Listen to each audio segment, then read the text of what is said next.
to NZX's video series on the launch of New Zealand milk price futures and options. Today I'm joined by AgriHQ dairy analyst Susan Kilsby, who's here to talk to us about the new products. Susan, can you start by telling us why has NZX decided to develop these tools?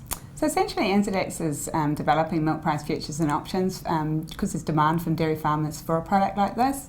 Dairy farmers' milk price is linked to the global dairy markets, which are very volatile, and which makes it very difficult to forecast milk price. So these tools essentially provide a way to provide a little bit more certainty around future income levels for farmers.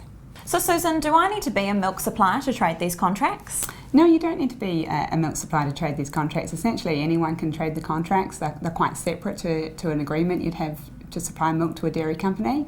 But essentially, if you're not a dairy farmer or your income's not closely linked to that milk price, by trading these products you'd effectively be taking on risk rather than reducing risk, and that's what dairy farmers are wanting to use these products for. And Susan, how do these contracts differ from fixed milk prices offered by milk processors? So essentially they have the same end goal of trying to provide a little certainty around what your milk price is. But how they achieve that is quite different. Essentially milk price futures and options are a lot more complex than a fixed milk price, so they do require quite a bit of time and investment and understanding how these products work. But the upside is that they're also more flexible than a fixed milk price. So you can essentially trade the product at any time of the season. You can trade whatever quantity you want to trade. And we're also offering contracts for three seasons forward, so you can lock in for a lot further forward. And I'm pleased that you touched on the understanding of these products, because that's a really important part of the process, being educated. So could you explain where farmers can go to learn more, and lastly touch on the costs associated with the products?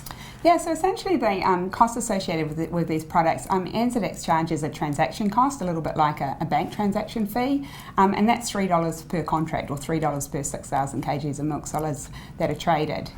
Some of the other costs that are involved relate to margin. So basically if you want to trade a futures product, you need to put margin up at the start, essentially a little like a bond to ensure that you are going to pay that contract at the end of the period. And at present, the NZX price on that is 6% of the value of the contract. Now that can differ depending on the market situation, and as the contract progresses and the underlying milk price moves, there is potential for further margin calls to happen along the way. So essentially, you need to sit down with your broker and work out, go through a bit of scenario analysis and work out what the implications are for your cash flow, and also talk to your banker about that as well.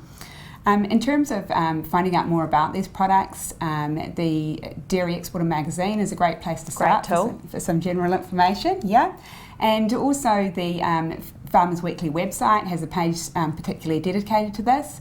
But if you want any specific information around how it relates to your own situation, or any advice around it, well, that's where you need to go talk to your broker. Thanks so much for joining us, Susan.